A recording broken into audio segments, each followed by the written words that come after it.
जय श्री कृष्ण। ये 18 अध्याय का भगवद गीता के 18वें अध्याय का ये कुछ श्लोक हैं जिसकी मैं व्याख्या कर रहा हूँ। आप लोग ध्यान से सुने। सभी राम भक्तों को मेरा सादर प्रणाम।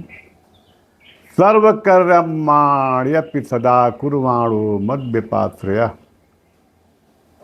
मत प्रसादात वाप्नोति शाश्वतम पदमाभ्यम।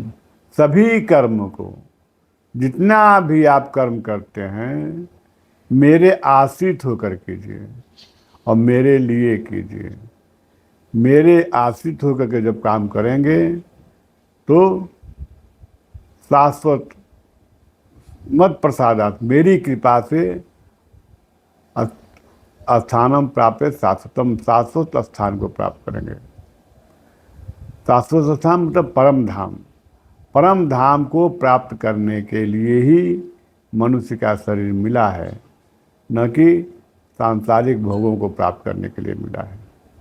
सांसारिक भोग तो हर जोन में मिल सकता है। 84 लाख में मनुष्य को छोड़कर के जितने 84 लाख जोनियां हैं, सब में सांसारिक भोग बड़ी मात्रा में उपलब्ध है। लेकिन मनुष्य का शरीर इसलिए मिला है कि आप सांसारिक भोगों से उपरत होकर के और भगवत प्राप्ति के लिए, आवागमन के चक्कर से मुक्ति होने के लिए 84 लाख में तो आप आवागमन कर ही रहे थे। अब उससे बड़ी भगवान की बड़ी कृपा से मनुष्य शरीर मिला हुआ है, जिसके लिए बड़े बड़े देवता लोग तरसते रहते हैं कि हमको भी मनुष्य शरीर मिल जाए। क्योंकि देवता लोग तो स्वर्गलोक ही तक ही गए, अब फिर परम धाम जाने के लिए मनुष्य का शरीर से ही होके के जाना पड़ता है। इसलिए वो लोग चाहते हैं कि हमें मनुष्य का शरीर मिले और मैं परम धाम में जाऊं। इसलिए भगवान कहते हैं कि सर्वकर्माण्यपि सदा कुर्वाणो मद विपाश्रय। सभी कर्म को करो, लेकिन मेरे लिए करो।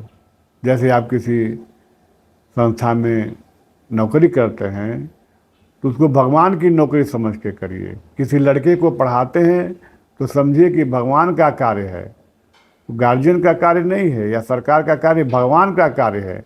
तो भगवान का कार्य समझ करके आप पढ़ाई करिए, नौकरी करिए। किसी उच्च सेवा में है तो वो भी सरकार की सेवा न समझ करके भगवान का नौकर समझ करके वो काम कीजिए, तो आप सही करेंगे। यहाँ तक कि जो भोजन करते हैं वो भी भगवान का समझ कर कीजिए। यह भोजन मैं भगवान को खिला रहा हूँ, यह सोच करके भोजन कीजिए। इसलिए अगर यह सोच करके भोजन को प्रणाम करके अगर आहार ग्रहण करते हैं तो वो अमृत हो जाएगा और भगवान को भी सुख देगा। और जब भगवान को सुख देगा तो भगवान आपको सुख देंगे। तो सर्व कर्माण्यपि, जो भी कर्म करते हैं ये समझ जाइए कि मैं भगवान का काम करता हूँ। किसी कहीं अध्यापक हैं, कहीं क्लर्क हैं, कहीं पुलिस अधिकारी हैं, कहीं डीएम हैं, तो यह मत सोचिए कि मैं सरकार का नौकर हूँ। यह भगवान का कार्य समझ करके उसको मन से कीजिए, उसमें चित्त लगाइए। मन तब चित्त हो जाता है जब किसी एक चीज़ पर एकाग्र हो जाता है, तो वही मन चित्त हो जाता है।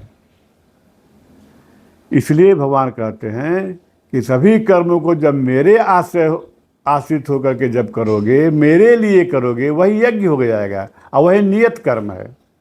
नियत कर्म की बहुत बात आती है कि नियत कर्म करो।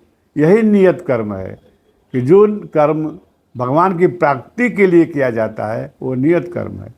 आप परिवार में ही किसी की सेवा करते हैं तो अपना पुत्र समझ के मत सेवा कीजिए, ईश्वर समझ कर सेवा कीजिए।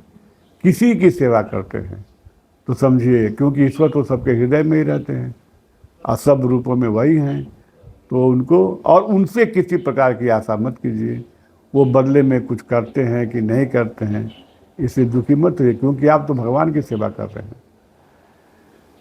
मत प्रसाद हो, तब भगवान की कृपा से उस शाश्वत स्थान को पाएंगे।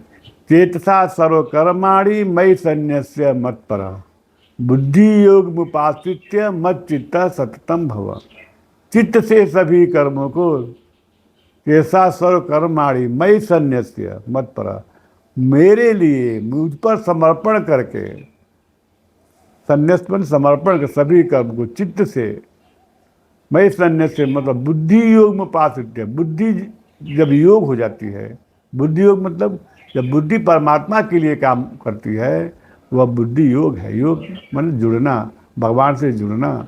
तो बुद्धि योग उपासित, उस बुद्धि का जो भगवान में लगी हुई है, उसके उपासित होकर के बुद्धि उपासित मत चित्त सततम भव, और चित्त को लगातार मेरे में लगाओ। अब मन को नहीं कह रहे हैं, चित्त को कह रहे हैं। क्यों? कि जब मन किसी एक वस्तु पर लग जाता है तो वही मन चित्त हो जाता है। नहीं तो मन तो चारों तरफ भटकता रहता है, सांसारिक चीज़ों में भटकता रहता है, बहुत दूर तक जाता है। तो उस मन को जब परमात्मा में लगा देंगे, केवल परमात्मा में, तो वही मन चित्त हो जाएगा। इसलिए भगवान कहे कि मत चित्त सततम भव, लगातार चित्त को मेरे में लगाओ। तब परिणाम क्या होगा? मत चित्त सर्व दुर्गाणी मत प्रसादात तरिष्यति। मत चित्त, मेरे पर चित्त लगाने से जितनी बाधाएं हैं, जो इंद्रियां भी आपको बाधा डालती हैं, क्योंकि इंद्रियों पर तो देवता वास करते हैं, देवता तो चाहते हैं कि आप उधर मत जाए, इसलिए वो आपको भटकाते रहते हैं। तो मत चित्त सर्व दुर्गाणी, जितनी बाधाएं हैं, सांसारिक बाधाएं हो, मन की बाधाएं हैं, इंद्रियों की बाधाएं हैं, ये सब बाधाओं से दूर हो जाओगे। मत चित्त सर्व दुर्गाणी मत प्रसादात से, मेरे प्रसाद से, मेरी कृपा से तुम तर जाओगे। लेकिन उसके लिए शर्त क्या है? चित्त मेरे में लगाओ। मन जब एक वस्तु पर एकाग्र हो जाता है तो वही मन चित्त हो जाता है। यदि अहंकार अथ चित्तम अहंकारात न श्रोष्यसि विनंक्ष्यसि, और अगर अहंकारवश